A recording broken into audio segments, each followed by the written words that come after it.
यानी कि जैसे ये एक त्रिभुज है एबीसी, इसमें भुजा बीसी के समांतर हमने एक रेखा खींची डी, भुजा बीसी के समांतर एक रेखा खींची डी।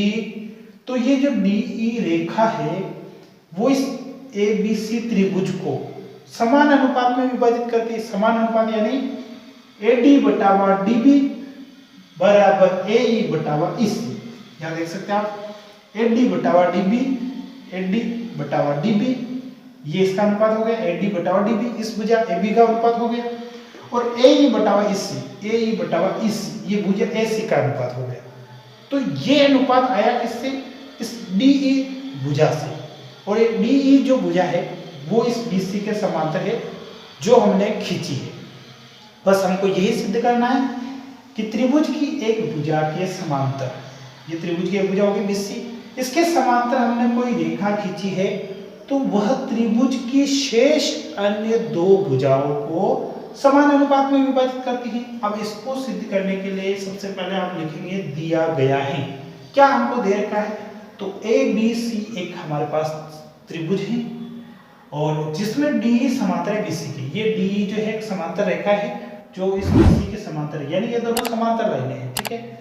उसके बाद हमको सिद्ध करना है कि ये जो एडी का अनुपात यानी एडी बटावा डीबी, ये जो अनुपात है वो बराबर है एई बटावा ईसी के अनुपात के। अब सबसे पहले हमको सिद्ध करने के लिए रचना करेंगे। रचना के अंदर हम क्या करेंगे? इस B को इस E से मिलाएंगे और इस C को इस D से मिलाएंगे, यानी B और CD को जो है हम जोड़ देंगे। उसके बाद ये जो भुजा है AE, इस पर DG जो है लंब खींचेंगे, यानी कि सबसे पहले हमने B को E से मिलाया, B को E से मिलाया तथा C को D से मिलाया, C को D से मिलाया। उसके बाद EF दिख रहा होगा, EF, ये EF जो है ये लंब है, किस पर है? BA, ये जो पूरी भुजा है ना BA, इस पर ये लंब है, यहाँ पर 90 डिग्री का कोण बना रहा। उसके बाद DG लंब है AC पर, ये पूरी भुजा ऐसी होगी, तो यहाँ पर देख सकते हैं DG लंब है AC पर, ये जो D और G लंब है इस AC भुजा पर है। अब रचना हो गई, उसके बाद हम उपपत्ति स्टार्ट करते हैं। उपपत्ति में आपको जो है यहाँ पर मैंने इसके जो है पार्ट्स को अलग अलग कर रखा है। अब आप देख सकते हैं ये जो AD है उसको मैंने एक नाम दे दिया है। उसके बाद ये DEB जो है DEB इसको दे दिया 2 नाम, और ये जो EDC है EDC इसको दे दिया मैंने 3 नाम। अब इससे क्या होगा, जो समझने में जो है इजी रहेगा। अब हम उपपत्ति के अंदर सोल्व करेंगे। त्रिभुज ADE तथा त्रिभुज BDE, यानी मैंने जो पार्ट्स बनाए हैं उसमें पहला और दूसरा ये दोनों त्रिभुज हमने लिए हैं। पहला त्रिभुज ADE, आप देख सकते हैं ये ऊपर वाला ADE, और उसके साथ दूसरा त्रिभुज BDE यानी ये भाग, ये दूसरा वाला। तो ये दोनों भाग हमने लिए, तो इनके क्षेत्रफल का अनुपात निकालेंगे हम। ऊपर लिखेंगे त्रिभुज ADE का क्षेत्रफल और नीचे आ जाएगा त्रिभुज BDE का क्षेत्रफल। इस ADE का क्षेत्रफल बटावा DEB या BED का क्षेत्रफल। अब त्रिभुज का क्षेत्रफल होता क्या है? तो त्रिभुज का क्षेत्रफल होता है 1/2 इंटू आधार इंटू ऊंचाई, 1/2। अब ADE के अंदर आधार क्या है? ADE, तो इसके अंदर आधार हो जाएगा AD, ये इसका आधार हो जाएगा AD, क्योंकि ये जो है लंब हो रहा है, ये जो लंब है तो ये लंब के सापेक्ष ये आधार हो जाएगा जिस पर 90 डिग्री का कोण बन रहा है। AD आधार और EF लंब, और लंब जो है ऊंचाई होती है त्रिभुज में। त्रिभुज का जो लंब है वही ऊंचाई है, और जिस पर ये लंब बन रहा है वही आधार है, यानी कि 1/2 आधार हो गया AD और लंब यानी ऊंचाई होगी EF इस आधार के सापेक्ष EF ऊंचाई है इस त्रिभुज की, तो ये EF इसका ऊंचाई हो जाएगी। उसके बाद त्रिभुज BDE के अंदर अगर देखें तो 1/2 आधार। अब इसमें जो आधार है वो कौन सा है? D, ये इस त्रिभुज का आधार है, ये आधार है और ये आधार है, और ऊंचाई ये की है, क्योंकि ये त्रिभुज ऐसे आगे बढ़ रहा है ना, तो आगे बढ़ रहा है तो इसकी ऊंचाई इसके रेस्पेक्ट में ऐसी होगी, ये इसकी ऊंचाई, क्योंकि ऊंचाई यही होगी, क्योंकि अधिकतम जो भाग है ये यहाँ से DEB, ये पूरा त्रिभुज हो रहा है तो यही इसकी ऊंचाई होगी, यानी कि EF दोनों की सेम रहेगी ऊंचाई। उसके बाद आगे अगर हम देखें तो 1/2 से 1/2 कट गया, EF से EF कट गया, यानी AD/DB बच गया इसमें से।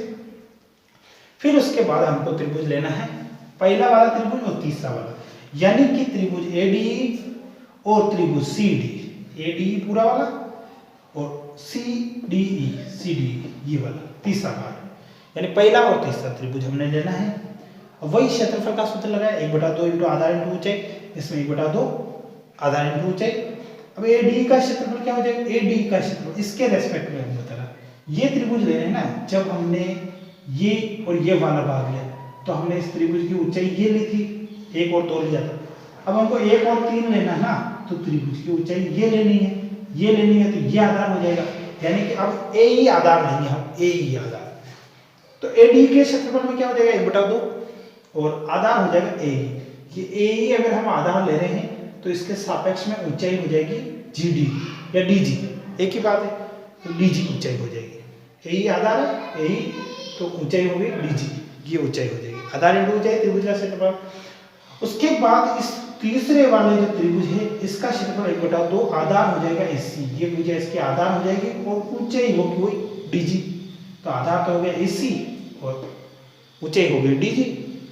DG से DG कट गया, 1/2 से 1/2 कट गया, AE/EC आ गया इसमें से, AE/EC। अब अगर हम देखें तो पहले हमने जो है त्रिभुज AD का क्षेत्रफल बटाव BDE का क्षेत्रफल निकाला, दूसरी बार में ADE/CD का क्षेत्रफल निकाला।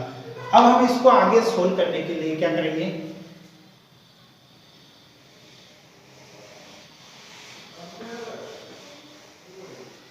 अब अगर हम देखें तो यहां